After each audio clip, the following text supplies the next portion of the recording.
Sekelompok pemuda desa, Raka, Dimas, Aldi, Joni, dan Bayu, pulang dalam keadaan mabuk setelah pesta kecil di gubuk tua di pinggir sawah. Mereka menertawakan sesuatu, tetapi tawa itu berhenti ketika seorang gadis desa bernama Melati yang dikenal cantik dan lembut lewat sendirian. Malam itu, nasib buruk menimpa Melati. Esok paginya, warga menemukan tubuhnya tak bernyawa di tepi sungai. Tak ada yang tahu siapa pelakunya, tapi bisik-bisik mengarah pada kelima pemuda itu. Suasana duka menyelimuti desa.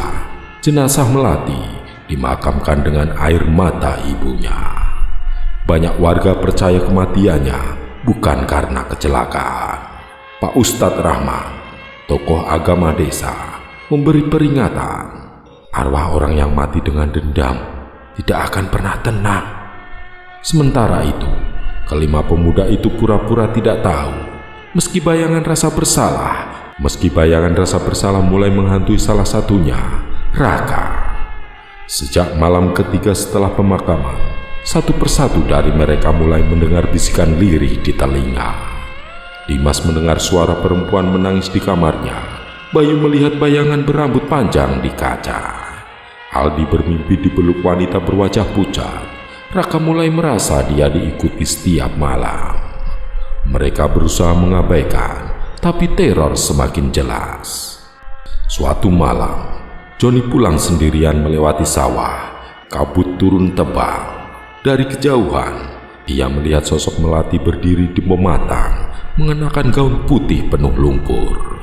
Wajahnya pucat dengan senyum menakutkan. Joni berlari ketakutan, tapi saat menoleh, sosok itu sudah ada tepat di belakangnya. Esoknya, Joni ditemukan pingsan di pematang dengan tubuh penuh goresan seperti dicakar. Raka yang dihantui rasa bersalah akhirnya mengaku kepada seorang kawan lama Melati, Ningsih, bahwa malam itu mereka memang mengganggu Melati. Mereka mabuk, mengkeroyoknya hingga Melati jatuh ke sungai.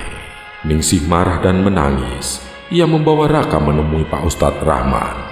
Sang Ustadz memperingatkan, kalian telah membangunkan dendam. Dia tak akan berhenti sebelum menjemput kalian satu persatu. Teror semakin menjadi-jadi.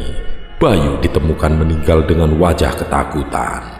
Matanya melotot menatap kosong. Dimas mengalami kecelakaan motor tanpa sebab. Kepalanya hancur di jalan desa. Aldi merancau setiap malam. Mereka dipeluk Melati menuntut nyawa. Warga desa ketakutan. Nama Melati disebut-sebut sebagai arwah gentayangan yang haus akan dendam. Tinggal Raka seorang yang masih hidup. Malam itu, ia bersembunyi di rumah sambil membaca doa-doa yang diajarkan Ustadz. Tiba-tiba listrik padam. Suara langkah kaki terdengar di sekitar rumah. Dari jendela, ia melihat sosok Melati tersenyum. Wajahnya cantik sekaligus mengerikan. Matanya penuh darah. Melati berbisik, "Kau adalah yang terakhir." Raka menjerit. Lalu pintu rumah terbuka dengan sendirinya.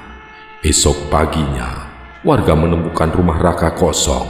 Hanya ada bekas lumpur basah di lantai, seperti jejak kaki seorang gadis menuju hutan belakang. Kabar hilangnya Raka membuat warga geger. Malam itu, beberapa orang nekat menyusuri hutan belakang, dipimpin oleh Pak Ustadz Rahman dan beberapa pemuda desa. Hutan terasa aneh, dipenuhi kabut pekat yang tidak biasa. Angin dingin menusuk, dan suara tangisan lirih terdengar dari segala arah. Di sebuah tanah lapang dekat pohon besar, mereka menemukan jejak lumpur yang berakhir pada sebuah kuburan baru yang tidak dikenal. Dari dalam tanah itu, terdengar bisikan lirih. "Aku sudah tenang, mereka sudah kubawa." Tiba-tiba, tanah berguncang. Sosok Melati muncul dalam balutan kain putih kotor. Wajahnya pucat, namun kini tanpa amarah, lebih menyerupai senyum lega. Ia menatap warga, lalu pada Pak Ustadz Rahmat. "Jangan biarkan ada lagi yang bernasib seperti aku," bisiknya. Setelah itu, sosoknya perlahan lenyap menjadi kabut putih yang terbawa angin malam.